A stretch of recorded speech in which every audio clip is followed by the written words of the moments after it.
Bem-vindo ao Pod Matera. Aqui a gente vai falar sobre assuntos do envelhecimento. Eu sou Priscila Guerra, sou médica geriatra, com especialização em cuidados paliativos e oncogeriatria, e tenho o prazer, né, de ser parte do Instituto Matera, um instituto voltado para o envelhecimento. Eu estou aqui com a doutora Bárbara, que vai se apresentar agora. Bom dia, sou Bárbara Gasal, médica geriatra, especialista em neuropsiquiatria geriátrica, apaixonada pela saúde cerebral e pela longevidade saudável. E a gente hoje vai falar de um tema super relevante na geriatria, né? É a famosa incontinência urinária. É um sintoma muito prevalente, muito frequente e muitas vezes negligenciado por vergonha, enfim.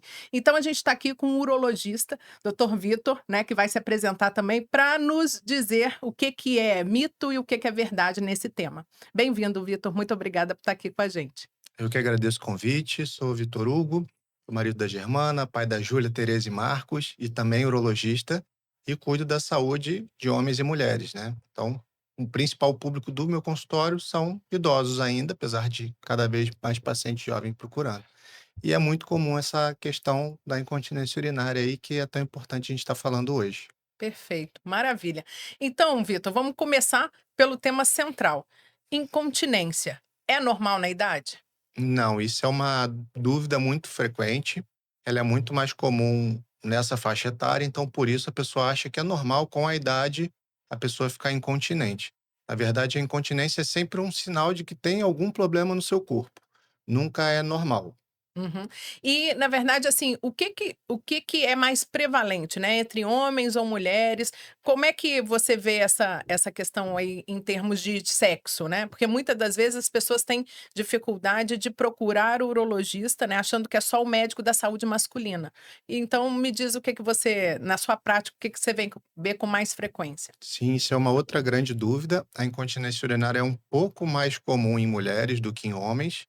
E por isso elas acham que é problema do ginecologista. E alguns ginecologistas até lidam com essa área, mas o urologista ele trata tanto homens quanto mulheres. E as causas dependem muito, geralmente, se é homem, se é mulher, se é jovem, se é mais novo. Hum. Então, em mulheres, está muito relacionado após o período da menopausa, por conta do declínio hormonal, e aí vai tendo uma atrofia vaginal, e isso impacta também diretamente na continência. Em homens está relacionado principalmente a problemas de próstata, que ela vai aumentando depois dos 50 anos por conta de alteração na testosterona e ambos os sexos têm uma alteração comum, que é no sistema nervoso central, né? Que é a especialidade aí também da Bárbara. Então vai tendo uma alteração principalmente no sistema nervoso periférico, ou por conta de diabetes, ou uma neuropatia pós-viral, ou até uma lesão mais central, uma lesão de coluna, uma hérnia de disco, que vai afetar a parte neurológica, tanto de homens quanto mulheres, podendo causar incontinência. Entendi. O que vemos é que muitas pessoas não falam, né? Então, na consulta, a gente tem que fazer uma busca ativa, perguntar se realmente tem perda de urina, porque as pessoas, os pacientes, eles têm essa dificuldade em falar ativamente sobre o assunto. Então, a gente tem que fazer uma busca ativa, né? Isso é muito comum, a gente vê muito isso no consultório, né? É, pois é. E, na verdade, assim, tem tratamento a incontinência? Com certeza.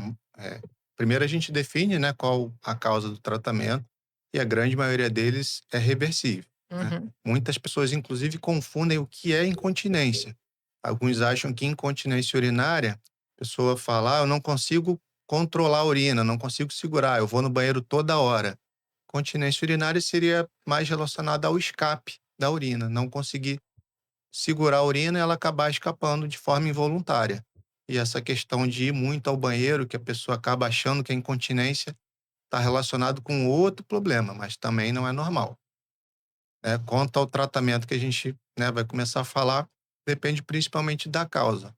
Quando é uma causa mais física, mais mecânica, um defeito no esfíncter, que é a válvula que segura a urina, aí o tratamento normalmente ou é através de fisioterapia, com fortalecimento da musculatura, em alguns casos cirúrgicos. E na mulher, pode também ter a cirurgia comum, que é a cirurgia do sling, que é até um pouco conhecida, uma redezinha que a gente coloca, e também a fisioterapia ou tratamento através de remédios, também é efetivo. Ah, tá. Então não é só cirúrgico o tratamento, né? O tratamento passa por uma avaliação multimodal, assim, multidisciplinar, seja fisioterapia, urologista, medicamentos, né? Sim. É, legal. E na verdade, assim, é um sinal de alarme a incontinência?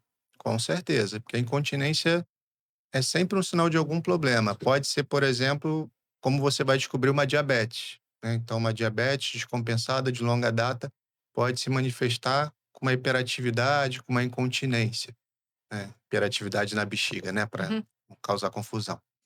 Então, nos homens, pode ser o sintoma inicial de um problema na próstata, seja um aumento da próstata, seja um câncer de próstata.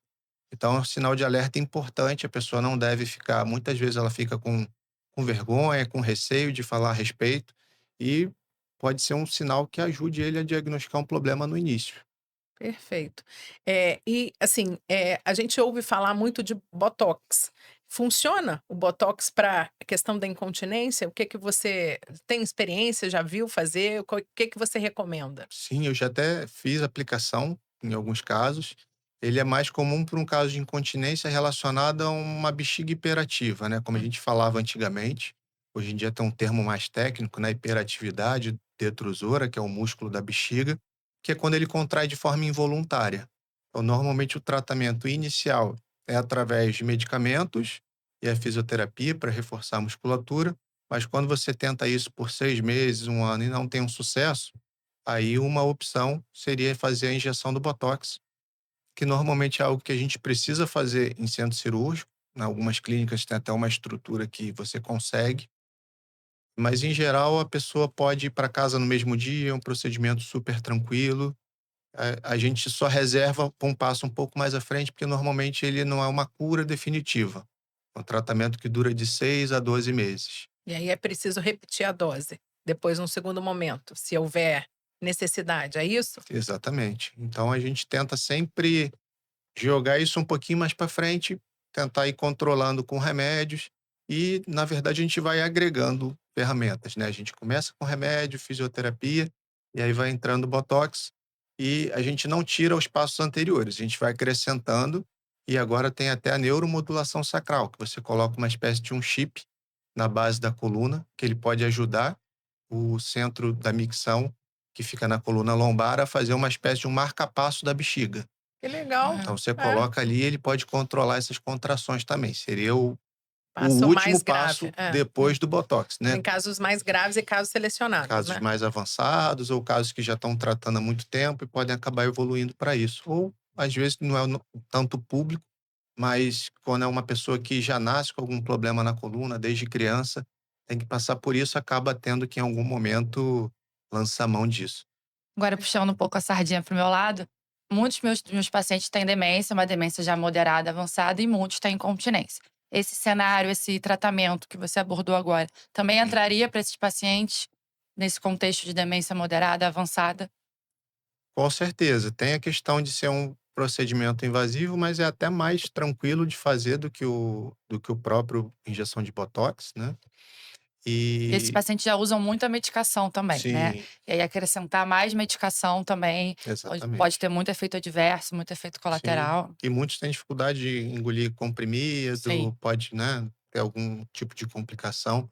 Então você tem algumas limitações de alguns testes que você tem que fazer, que a gente até consegue fazer um exame para ver o funcionamento da bexiga em casa, apesar de ser um pouco mais complexo, mas é possível.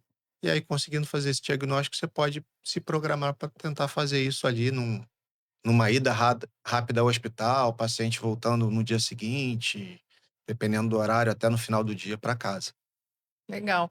E a fisioterapia pélvica, assim, funciona? Porque a gente ouve dizer muito, né, da fisioterapia, a gente sabe que funciona para a parte motora, respiratória, mas a fisioterapia pélvica é importante para o tratamento da incontinência? Talvez seja o primeiro passo, enfim, o que que você, né, tem de experiência assim relacionada à fisioterapia? A fisioterapia é muito importante na grande maioria dos casos, né?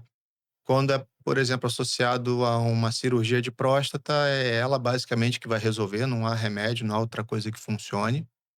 E na mulher, quando ela tem essa hiperatividade da bexiga, também é excelente.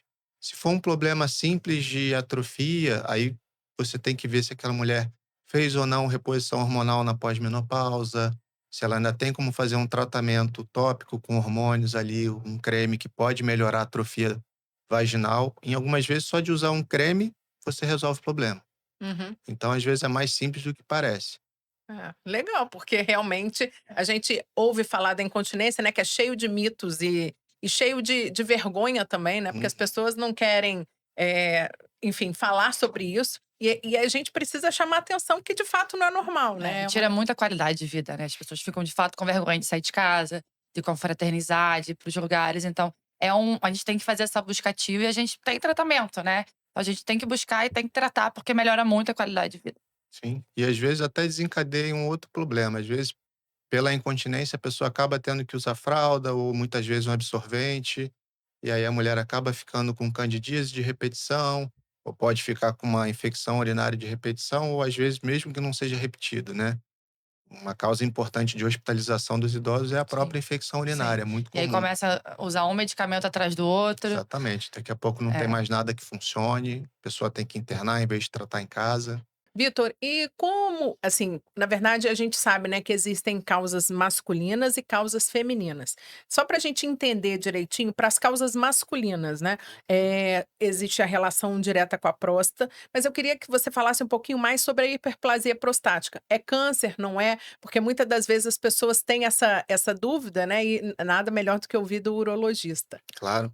Então é extremamente frequente também, principalmente na faixa etária do idoso, né, depois dos 60, 70 anos, tem um aumento maior da próstata, porque conforme a testosterona dele vai caindo, você começa a ter uma alteração e a próstata começa a aumentar, né. Então, conforme ela vai crescendo, num primeiro momento a pessoa tem dificuldade em esvaziar a bexiga, então o jato começa a ficar mais fraco, levantar várias vezes à noite para ir ao banheiro, um jato que antes era contínuo, ele começa a picotar, a pessoa vai ao banheiro, fica ali um tempão, que a gente brinca, né, contando quantos azulejos tem na parede até conseguir. E num primeiro momento tem isso, depois isso vai causando uma hipertrofia, a bexiga dele vai ficando com músculo mais espesso, mais grosso, e se isso não for tratado, com o tempo, a bexiga vai esticando, vai estirando e vai perdendo a força. Então pode acabar ficando uma bexiga sem força para contrair. Então muitos idosos que têm incontinência urinária, na verdade, eles têm uma incontinência que a gente chama de transbordamento. Ele perde completamente a sensação, a sensibilidade da bexiga, ele não sabe que ela está cheia, só que a bexiga ela não explode. Então, ela fica lotada e quando ela está lotada, ela começa a gotejar. E aí vai saindo gotinha por gotinha o dia inteiro. E o que que acontece? Muitas vezes o cuidador ou a família, principalmente se for um idoso mais frágil, ele acha, como a fralda está cheia, ele está urinando bem. Mas tá urinando bastante é diferente de estar urinando bem. Então, isso que a gente também tem que ficar atento. Perfeito, Vitor. Agora vamos falar um pouquinho mais sobre as mulheres. Quais são as principais causas de incontinência urinária na mulher?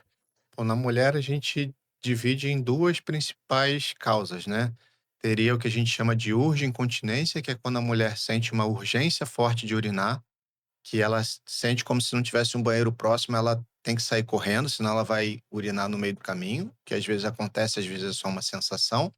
E tem incontinência urinária de esforço, que é quando ela perde urina ao tossir, ao espirrar ou abaixar para pegar alguma coisa. Então, normalmente são problemas de causas diferentes e o tratamento também difere um pouco. Nessa incontinência de urgência que a gente chama, está muito relacionada a essa contração involuntária da bexiga que a gente falou.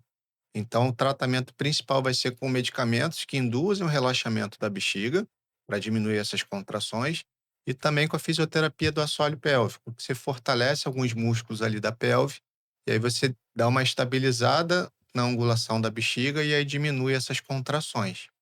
E depois disso não funcionar, a gente parte para o botox, como a gente falou. Em último caso, a última linha seria, por enquanto, a neuromodulação. Antigamente a gente fazia até algumas cirurgias, fazia uma fixação da bexiga num osso que tem na base da coluna, mas isso tudo a gente já aposentou, já viu que não funciona tão bem, não é mais necessário. Então a gente tem sido cada vez menos intervencionista e mais a favor do tratamento clínico e da equipe multidisciplinar. Quando o problema é mais da incontinência de esforço, em geral, ou é atrofia vaginal por conta da menopausa, que a gente vai depender um pouco da idade da mulher, né? Se a gente vai fazer um tratamento só através de um creme de estrogênio ali na vagina, ou Se não melhorar com isso, depois a gente pode proceder com sling, que é uma cirurgia simples. A gente coloca uma tela entre a vagina e a uretra, que a uretra da mulher é mais curtinha, e aquilo ali vai causar uma inflamação, vai reforçar, vai fixar a uretra dela no lugar. Então, uma cirurgia com resultado excelente, uma taxa de cura ali de próxima a 90%. Você coloca a pessoa no dia seguinte, já melhora bastante, depois de 15 dias, praticamente não tem mais nada. Perfeito. E essa assim, a gente tem ouvido falar muito da menopausa também, né. A mulher nessa fase pode ter essa incontinência. Essa cirurgia do sling, por exemplo, né, no caso da mulher que tem ali aquela frouxidão, enfim, relacionada à diminuição do estrogênio, ela também se beneficiaria do sling?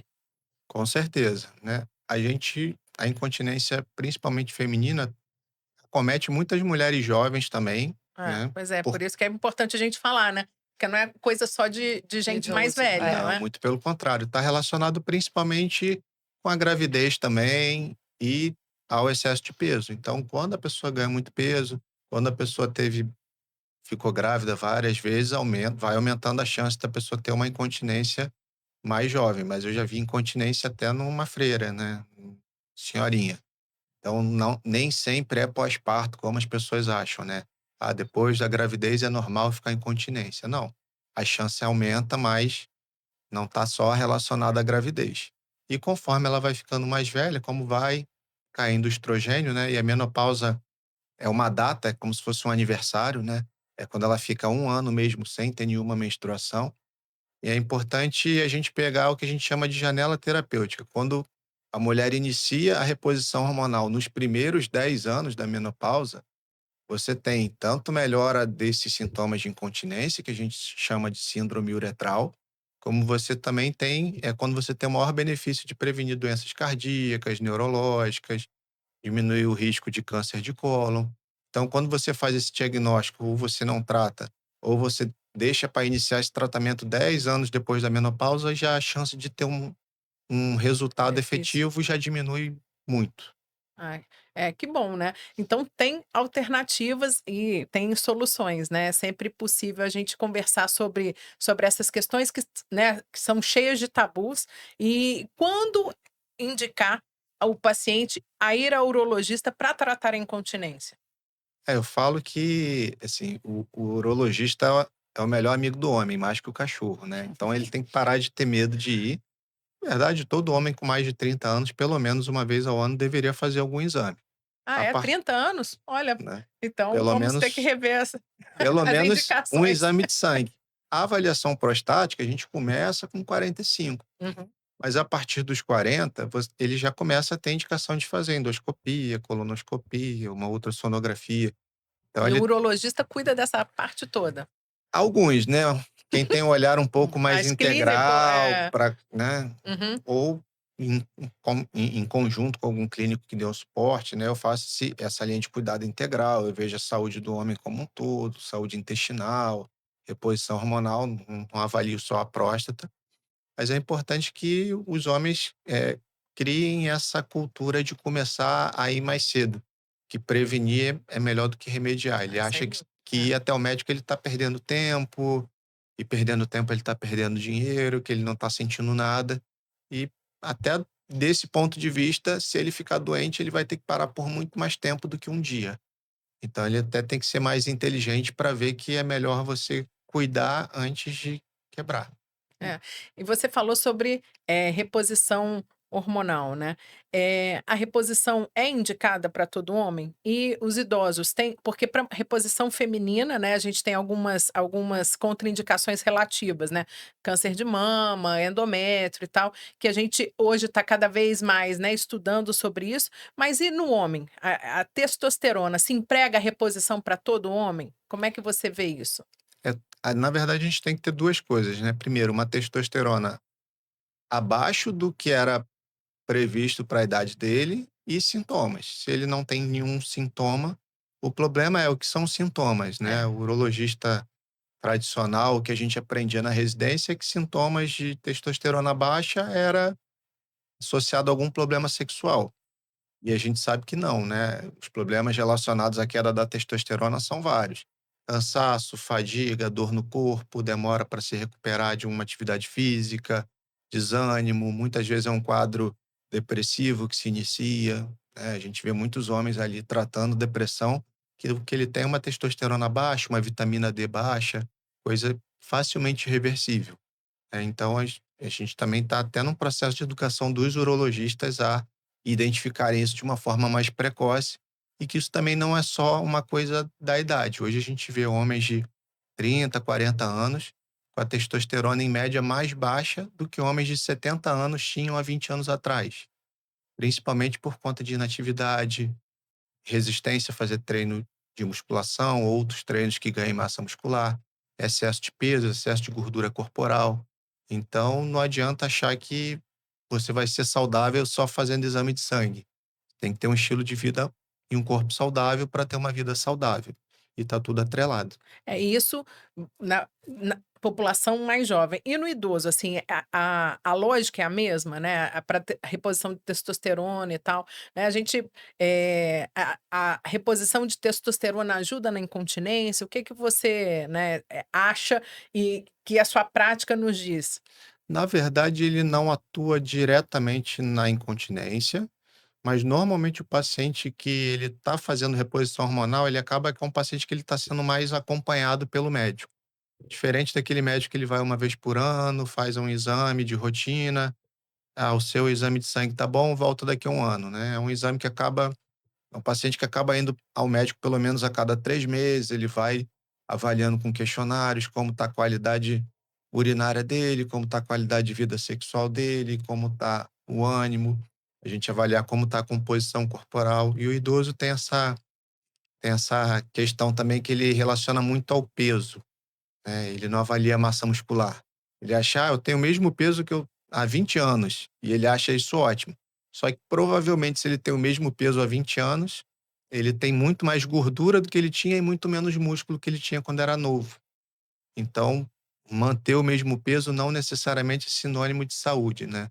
O ideal seria ao longo do tempo, o esperado, o normal seria a gente estar reduzindo o peso. A gente vai perdendo um pouco de massa muscular e mantendo a gordura. Vitor, agora voltando um pouquinho à saúde da mulher, falando sobre obesidade como fator de risco para incontinência urinária. Hoje a gente tem um assunto que é muito atual, todo mundo fala, que são as canetas emagrecedoras. O que você acha do uso delas em relação a esse contexto de obesidade e incontinência urinária? Acho que a gente tem que considerar cada vez mais, porque está muito relacionado não só à incontinência, como a própria falha do tratamento da cirurgia da incontinência, né? O sling que a gente chama. A maioria das pessoas que fazem essa cirurgia e melhoram e depois voltam a ter incontinência, está associado também ao ganho de peso depois da cirurgia. Então, os casos que eu vi hoje, né, lá no consultório, que fizeram a cirurgia e melhoraram e depois voltaram a ter incontinência e precisaram, às vezes, até de uma segunda cirurgia, todos foram relacionados ao ganho de peso considerável ou uma outra gestação depois que não estava programada. E tem esse mito de que o idoso não precisa mais emagrecer ou não precisa mais ganhar massa muscular. E a gente sabe o quanto que é importante. Quanto mais massa muscular ele tiver, claro, sem um exagero, e quanto menos gordura corporal o idoso tiver, mais autonomia, mais saudável ele vai ser por mais tempo, né? Então, tanto para a questão da continência, para prevenção, mais no caso feminino, mas para a saúde e longevidade saudável em geral. Perfeito. Nossa, foi super, super rico essa discussão, né, a gente aprendeu muito com você aqui, Vitor. Foi muito bom ter você aqui com a gente, né, Bárbara? Sim.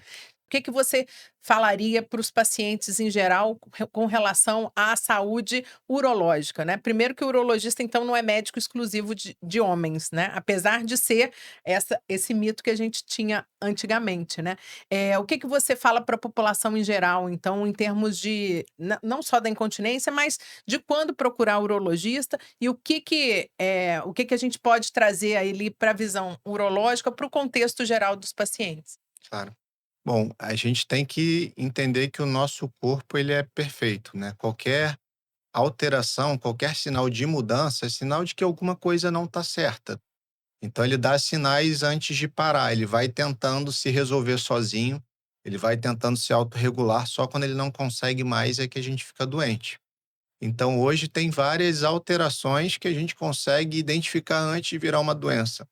Então, é muito melhor a gente procurar os médicos de uma forma mais rotineira, mais frequente, programada, enfim, uma vez por ano, e evitar que se fique doente do que remediar. A gente vê muitas pessoas com dificuldade em acessar um tratamento de qualidade ou acessar no momento que já não tem mais uma cura, um tratamento mais adequado. No caso da incontinência, às vezes a pessoa já tem uma bexiga que não funciona mais, que não tem mais como eh, consertar, entre aspas, então o tratamento é usar uma sonda. Então, muitas vezes a gente fica triste que vê uma pessoa, por exemplo, ter que usar uma sonda por anos, sendo que se ele chegasse um pouquinho antes até o médico, ele conseguiria tratar e resolver esse problema, né?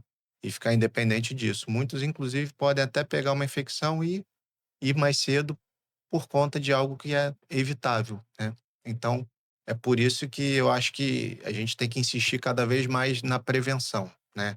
Em chegar mais cedo. E o urologista tem aquela idade ali por volta dos 40 anos que o homem tem que começar a se cuidar um pouco mais, que é quando começa o motor cansar, que a gente fala, né? Mas qualquer sintoma, mesmo que seja antes dessa faixa etária, ele tem que procurar, porque pode ser algum problema surgindo. Perfeito. E para mulher também, nessa faixa etária, a partir dos 40, você recomenda ou só quando se tem sintoma, procurar um urologista? A mulher já não teria uma indicação de rotina, Uhum. mas qualquer sintoma urinário, né, ela deve consultar logo um urologista, independente da idade.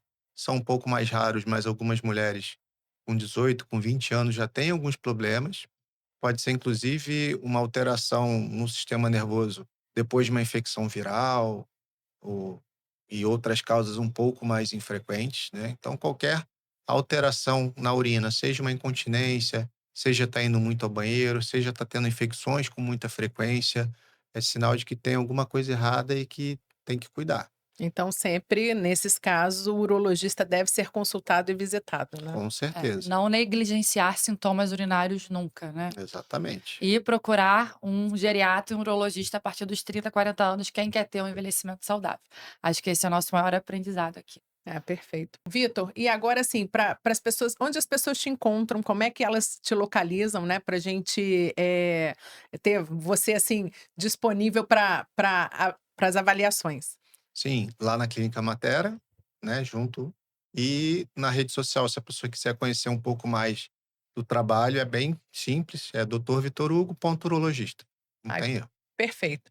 Maravilha. Segue a gente lá nas redes sociais também, o nosso Instagram, né? É Instituto.matera. perfeito. É um prazer imenso ter vocês aqui com a gente. A gente volta em breve no próximo capítulo.